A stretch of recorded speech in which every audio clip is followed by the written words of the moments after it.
Hi అండి. ఇప్పుడు మీరు చూస్తున్న ప్లాట్ వచ్చేసి నాదర్గోలు ఎంవిఎస్ఆర్ కాలేజీ ఫ్రంట్ రోడ్లోంచి స్ట్రైట్గా 1.5 కిలోమీటర్ వస్తే ఇక్కడ ఉందండి. ఇది 30-35 సైజులో 30-36 size east west south corner అండి. వెస్ట్ వచ్చేసి 30 ఫీటు, సౌత్కి వచ్చేసి ఇది రోడ్ అండి. ఇది సౌత్ రోడ్డు, స్ట్రైట్ రోడ్డు.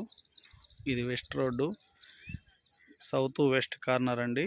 ఇది వచ్చేసి మీకు 120 గజాలండి. ఈ పక్కనే ఉంది హెచ్ఎండి లేఅవుట్ అండి. అది దాంట్లో 30,000 పర్ స్క్వేర్ యార్డ్ నడుస్తుంది. ఆ పక్క గోడ కట్టింది మొత్తం హెచ్ఎండి లేఅవుట్. ప్రజెంట్ ఇప్పుడు ఇల్లు కట్టుకొని ఉండాలన్నా ఉండొచ్చు, లేదంటే ఇన్వెస్ట్ పర్పస్లో తీసుకోవచ్చు అండి. 24,000 చెప్తున్నారు. కూర్చుంటే కొంచెం నెగోషియబుల్ ఉంటుందండి. మంచి ప్లాటు, ఇన్వెస్ట్మెంట్కైనా కొనొచ్చు, ఇప్పటికిప్పుడు ఇల్లు కట్టుకొని అయినా ఉండొచ్చు. చుట్టూ మంచి లొకేషన్ అండి, మంచిగా ఉంటుంది. ఇది వచ్చేసి ఎంవిఎస్ఆర్ కాలేజ్కి ముంగటి నుంచి 1.5 కిలోమీటర్ లోపలికి రాగానే అశోక్ రెడ్డి కాలనీ దాటగానే ఉంటుందండి. ప్లాట్ వచ్చేసి ప్రైజ్ వచ్చేసి మీకు 24,000 చెప్తున్నారు. కూర్చుంటే కొంచెం నెగోషియబుల్ వరకు ఉంటుందండి.